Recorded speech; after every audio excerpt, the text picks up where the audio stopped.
మీ family future కు safe investment అంటే లాండోరా the valley, కంది, హైదరాబాద్. సునామీ కంటే వేగంగా పరుగులు తీసిన బంగారం, వెండి కొంచెం తగ్గుముఖం పట్టాయి. బంగారం అయితే దాదాపు 5%, వెండి అయితే 30% వరకు, అంటే 80,000 వరకు కూడా ఒక్క రోజులోనే తగ్గాయి. సో దీనికి సంబంధించి ప్రముఖ మార్కెట్ అనలిస్ట్ ప్రశాంత్ గారితో మాట్లాడి మరిన్ని వివరాలు తెలుసుకుందాం. ఎందుకు ఇంత తగ్గింది, ఇంకా ఫ్యూచర్లో తగ్గే అవకాశం ఉందా, లేకపోతే ఇది జస్ట్ ఒక కరెక్షన్ మాత్రమేనా, ఏంటి ఆయన అడిగి తెలుసుకుందాం.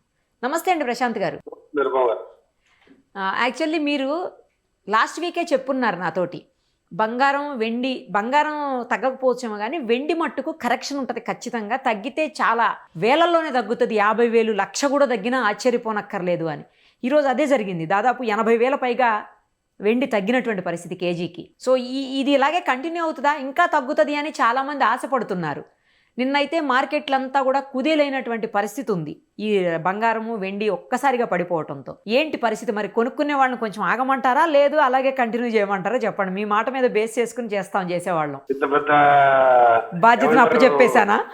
బాధ్యతను చెప్పారు కాబట్టి నేను డేటా పాయింట్స్ చెప్తానండి. సో మనం ఎప్పుడు స్పెక్యులేట్ చేయము, సుమన్ టీవీ ద్వారా కూడా ఎప్పుడు చెప్తుంటాను, will never speculate the price. So అయితే ఒకటి ఏంటంటే బంగారు కానీ సిల్వర్, లేటెస్ట్ గా జనరల్ గా బంగారు అనేది దేశాలైతేనేమి ఎవరైనా సరే వారికి డబ్బు మీద అంటే కరెన్సీ మీద నమ్మకం పోయినప్పుడు, స్టాక్ మార్కెట్ క్రాష్ అయినప్పుడు, ఇన్ఫ్లేషన్ అధికంగా ఉన్నప్పుడు, ఆర్థిక పరిస్థితులు, ప్రపంచంలో ఉన్న జియో పొలిటికల్ టెన్షన్స్, దేశాల మధ్య సంబంధాలు, యుద్ధ వాతావరణం, ఎటువంటి అన్సర్టనిటీ వచ్చినా ప్రతి ఒక్క ఇన్వెస్టర్ చూసేది ఎల్లో మెటల్, గోల్డ్ వైపు. సో గోల్డ్ ఇస్ సేఫెస్ట్ అనమాట అది, ఎందుకంటే దాని వాల్యూ ఎప్పుడు కూడా తరగదు. సో అటువంటి బంగారు ఎక్కువ కొనడం స్టార్ట్ చేశారు ఎప్పుడు లాస్ట్ 24 months, 36 months నుంచి దాని వాల్యూ ఆల్మోస్ట్ 100% అప్ అయిపోయింది. ఇప్పుడు ఏమైపోయిందంటే ఈ గోల్డ్ కూడా ఆల్మోస్ట్ స్టాక్ మార్కెట్ చేస్తున్నారండి గోల్డ్ ని, ఎస్పెషల్లీ సిల్వర్ వైపు వస్తాను. సో వెన్ ఎవర్ ఇప్పుడు ఎలా ఉందంటే ఈ స్టాక్ మార్కెట్ లో ఇన్వెస్టర్స్ ఎలా ఉంటారంటే, ఈక్విటీ ఇన్వెస్టర్స్ త్వరగా క్యాష్ చేసుకునే వాళ్ళందరూ కూడా ఇన్వెస్ట్ చేస్తారు. అంటే ఈ రోజు పెట్టి 1 week లో అమ్మేద్దాం అనుకునే వాళ్ళు ఎంటర్ అయ్యారు. వాళ్ళు ఏం చేస్తారంటే షార్ట్ టర్మ్ ప్రాఫిట్ బుక్ చేస్తారు. అంటే పలు అంచనాలు, మార్కెట్ సెంటిమెంట్స్ ఏంటంటే రేపు బడ్జెట్ రాబోతుంది, బడ్జెట్ లో ఎలా ఉంటాయి సెంటిమెంట్స్ అనేది, దాని తర్వాత ఎప్పుడు కూడా ఇన్వెస్టర్ సేఫ్ గా ఉంటాడు. ఏమైనా కావచ్చు, సడన్ గా ఇప్పుడు ఎక్స్పెక్ట్ చేస్తున్నారు ఇది ఫ్యామిలీ ఇన్కమ్ ట్యాక్స్ అనేది ఒకటి మనం సపరేట్ చేద్దాంలేండి బడ్జెట్ గురించి, కొన్ని జరగకపోవచ్చు. అలాగే అంతర్జాతీయంగా కూడా ఎటువంటి పరిస్థితులు లేవు. అంటే ట్రంప్ అనౌన్స్ చేశాడు, మీరు విన్నారో లేదో, ఫెడరల్ రిజర్వ్ ఉంది కదా వాళ్ళ బ్యాంక్, సెంట్రల్ బ్యాంక్, మన ఆర్బీఐ టైప్ లో ఫెడరల్ రిజర్వ్ బ్యాంక్ గవర్నర్ ని కొత్త గవర్నర్ ని మారుస్తున్నారని వచ్చి ఆయన కొంచెం టిపికల్ క్యాండిడేట్ అని కూడా చెప్తా ఉన్నారండి. అంటే ఈయన ఆల్రెడీ ఇప్పుడుండే పావెల్ అనే క్యాండిడేట్ ని 2 years నుంచి 1 year నుంచి అడుగుతున్నాడు. ఏంటంటే ఇంట్రెస్ట్ రేట్స్ మనకు 3.5% ఉంది కదా, 1% చేసేయండి. ఇప్పుడు అట్ ప్రజెంట్ నేను ఎకానమీని బూస్ట్ చేయాలి, అందరి చేతుల్లో ఇంట్రెస్ట్ రేట్లు తగ్గాలి, అమెరికన్ యాక్టివిటీ రావాలంటే, తగ్గించాలంటే ఈజ్ నాట్ రెడీ. సో ఆ అమెరికా చట్టం ప్రకారంగా president cannot take away the governor. So కాబట్టి కొత్త గవర్నర్ తెచ్చుకున్నాడు. సో రేట్స్ అనేది అలా ఇలా కాదండి, 3.5% ఇంట్రెస్ట్ రేట్స్ ని 1% వరకు తగ్గించేస్తున్నారు. అంటే అమెరికా బాండ్స్ ఉన్న ఏ గవర్నమెంట్స్ అయినా కూడా ప్రపంచంలో అండర్ వాల్యూ అయిపోతుంది, రిటర్న్ రాదు. సో అదొక పెద్ద ప్రాబ్లం వల్ల అందరూ కూడా అన్సర్టనిటీలో ఉన్నారు. ఈ అన్సర్టనిటీలో ఉన్నప్పుడు వాళ్ళు ఏం చేస్తున్నారంటే మార్కెట్ లో ఉండే అన్ని ఇన్వెస్ట్మెంట్లు తీసేస్తున్నారు. అది షేర్ మార్కెట్ కావచ్చు, గోల్డ్ కావచ్చు, ఇంకోటి కావచ్చు. కానీ బట్ గోల్డ్ అనేది నేను మళ్ళీ చెప్తున్నానండి, ఈ రోజు కూడా ఇప్పుడు నెక్స్ట్ రాబోయే ట్రంప్ డెసిషన్స్, ఎకనామిక్ అదే ఇంట్రెస్ట్ రేట్ కట్ వచ్చినప్పుడు కూడా మళ్ళీ గోల్డ్ ర్యాలీ అవుతుంది. సో కాకపోతే మళ్ళీ కాషన్, గోల్డ్ ఎప్పుడు కూడా లాంగ్ టర్మ్ తీసుకోండి. మీరు ఈ short term trading gold metals తో చేయొద్దండి, అసలు సిల్వర్ తో అసలు చేయొద్దండి. గోల్డ్ అన్నా కొంచెం మీరు అటు ఇటు 3 months 6 months లో there is a positive sign ఉంటుంది. కానీ సిల్వర్ కెన్ మీరు ఏ టైంలో ఎంటర్ అయిన దాన్ని బట్టి ఉంటుంది సిల్వర్ కూడా. సో కాబట్టి గోల్డ్ అనేది ఇంకా పెరిగే అవకాశం ఉందండి నాకుండే అంచనాల ప్రకారంగా. ఇప్పుడు రాబోతున్న డెసిషన్స్ లో ఏ కరెన్సీని కూడా ప్రజలు నమ్మే పరిస్థితిలో లేరు. డెఫినెట్ గా డాలర్ అయితే పడిపోయే అవకాశం ఉంది బాస్కెట్ ఆఫ్ కరెన్సీస్ లో. బట్ నిన్న యుఎస్ షట్ డౌన్ అనే దాన్ని మళ్ళీ రీవ్యాంప్ చేశారు కాబట్టి ఒక 1% నేను ఐసాట్ 97 ఉంది dollar index value, not rupee dollar. ప్రపంచంలో డాలర్స్ కరెన్సీస్ తో పోలిస్తే డాలర్ ఇండెక్స్ వాల్యూ అంటారు, అది ఆల్ టైమ్ లో ఉండే, ఇప్పుడు 97 అయింది. సో డాలర్ పై కొంచెం కాన్ఫిడెన్స్ వచ్చింది.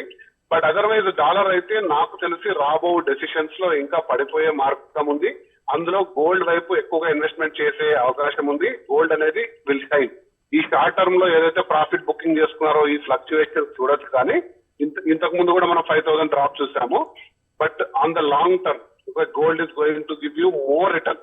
అంటే నేను వేసే more minimum 20% per annum. Already దాటిపోయింది 20% గోల్డ్ 26 లో. మీరు జనవరి 1st లో చూసుకుంటే 1 month కే వచ్చేసింది మీకు return. At the same time ఇంకా కూడా ఛాన్స్ ఉంది. Gold will never disappoint you in the long run. ఇది గోల్డ్ కున్న హిస్టరీ. ఇప్పుడుండే ఎకనామిక్ ఫ్యాక్టర్స్ టూ వొలటైల్ గా ఉన్నాయి కాబట్టి ఎవరు స్పెక్యులేట్ చేయలేం. ఈ రోజు వచ్చింది, రేపు మార్కెట్ మూడ్ ఎలా ఉంటది, రేపు బడ్జెట్ వచ్చాక ఇంకా క్రాష్ కావచ్చు. రేపు కొత్త గవర్నర్ వచ్చి అమెరికన్ వడ్డీ రేటు తగ్గించాక మార్కెట్స్ కంప్లీట్ గా క్రాష్ కావచ్చు. అప్పుడు ఏమవుతుందంటే గోల్డ్, ఫిజికల్ గోల్డ్ పైన కాకుండా గోల్డ్ ఆధారిత ఫండ్స్ ఉంటాయి, ఈటీఎఫ్స్. అంటే లైక్ మ్యూచువల్ ఫండ్స్ అనుకోండి, they will manage physical gold. వాటి కూడా క్రాష్ అయిపోయింది, వాటిని కూడా నమ్మట్లేదు. నేను చూస్తే సిల్వర్ కానీ గోల్డ్ కానీ మీరు చెప్పిన పర్సెంటేజ్లు ఫిజికల్ గోల్డ్ లో అయితే 5% అయితే 20%, 10 to 20% ఈటీఎఫ్స్ డౌన్ అయింది. సో కాబట్టి ఈ షార్ట్ టర్మ్ వైపు పరిగెడితే మాత్రం డిసప్పాయింట్ అయ్యే అవకాశం ఉంది. మనం ముందుగా మాట్లాడుకుంటున్నట్టు ఈ రెండింటిని కూడా వ్యూవర్స్ అందరు కూడా లాంగ్ టర్మ్ పర్స్పెక్టివ్ లో తీసుకోండి. Will not disappoint. సిల్వర్ కూడా డిసప్పాయింట్ చేయండి. అంటే ఒక 2-3 days రాబోయే 2-3 days లో ఇంకేమన్నా ఒక 5,000 10,000 తగ్గే అవకాశం ఉంది గోల్డ్.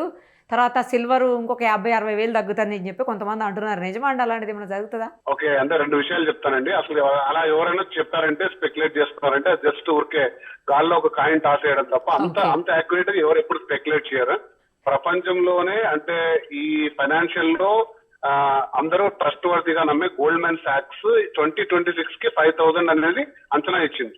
2026 జనవరిలోనే 5,500కి వెళ్ళిందండి.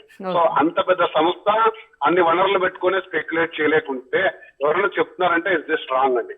ఓకే, బట్ పరిస్థితులు గమనిస్తుంటే నేనైతే ఇఫ్ ఐఎమ్ ఇన్వెస్టర్, ఇక్కడ ఈ తీసుకునే డిప్ లో ఒక 100 grams నేను గోల్డ్ కొనాలనుకుంటే ఈ రోజు వెళ్ళి ఒక 10 grams కొంటానండి. ఐ డోంట్ నో, రేపు ఇంకొక 5,000 పడచ్చు పడకపోవచ్చు నాకు తెలియదు. But this dip is good for me. నాకు ఇది కొంచెం మంచిదే. ఒక 10 grams తీసుకోవచ్చు.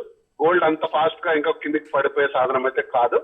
But watch carefully on silver. అది నేను ఎప్పుడూ చెప్తున్నాను. సిల్వర్ కూడా లాంగ్ రన్ లో అది ప్రెషియస్ ఐటమ్, ఇండస్ట్రియల్ డిమాండ్ ఉంటుంది, ఎక్కడికి పోదు. ఇప్పుడు ఎవరైతే షార్ట్ టర్మ్ ప్రాఫిట్ బుకింగ్ చేసుకున్నారో వాళ్ళు ఒక్కసారిగా మార్కెట్ లో వదిలేశారు కాబట్టి రేట్ తగ్గింది, కానీ దాని original value of silver is not gone down. అది అలానే ఉంది. అది కూడా మళ్ళీ మీకు 6 months లో మళ్ళీ రిటర్న్ ఇస్తుంది. మీరు త్వరపడి సిల్వర్ ని మాత్రం డంప్ చేసుకోవద్దండి. ఇంకా ఎక్కడికి పోతుందో అని డంప్ చేసుకున్నారంటే మీరు తర్వాత బాధపడతారు. బహుశా ఈరోజు 3,30,000 అమ్మేద్దాము, ఓకే, ఒక 2 lakhs లో కొనింటారు, ఇంతకంటే మళ్ళీ పడిపోతే ఇబ్బంది అవుతుంది అనుకుంటే, but it will come back, it will rise again silver. But కొన్ని రోజులు హోల్డ్ చేసుకోవాలి. చూద్దాం. నిజంగానే గోల్డ్ మరి మీరు అన్నట్లు అలాగే కంటిన్యూ అవ్వి, సిల్వర్ అయితే ఖచ్చితంగా పెరుగుతుందని చెప్తున్నారు కదా. ఈ తగ్గిన దానికంటే మరి ఎక్కువ పెరుగుతుందా, లేకపోతే ఇంతే పెరుగుతుందా, ఎన్ని రోజుల్లో పెరుగుతుంది, టైం అంటే ఏదైతే ఉందో ఈ షార్ట్ టర్మ్ ప్రాఫిట్ బుకింగ్ ఏదైతే ఉందో అది కొన్ని రోజుల్లో పోతుంది. మళ్ళీ ఎంటర్ అవుతారు మార్కెట్ లోకి, మళ్ళీ అమ్ముతుంటారు. ఆ వొలటాలిటీ జరుగుతుంటది. కానీ over the period 6 months or 12 months hold చేసుకున్నాడు, they will definitely see more than 20%, 30% return చూస్తాడు, which is a good return. So అట్లా చూసుకున్నప్పుడు మనము ఇన్వెస్ట్మెంట్ ఎప్పుడు చూసుకోవాలి, కానీ మనం 1 week లో 2 weeks లో స్పెక్యులేట్ చేసి మనం తీసుకుంటే that is not right. Right అండి. థ్యాంక్ యూ సో మచ్ అండి. మీరు పాపం ఏదో పాప స్కూల్ కోసం అని అడావుడిగా బిజీగా వెళ్తుంటే ఆపి మరి మిమ్మల్ని ట్రాఫిక్లో అడగగానే రిక్వెస్ట్ చేయగానే ఇచ్చారు. థ్యాంక్స్ అండి. Thank you so much. Right. Thank you.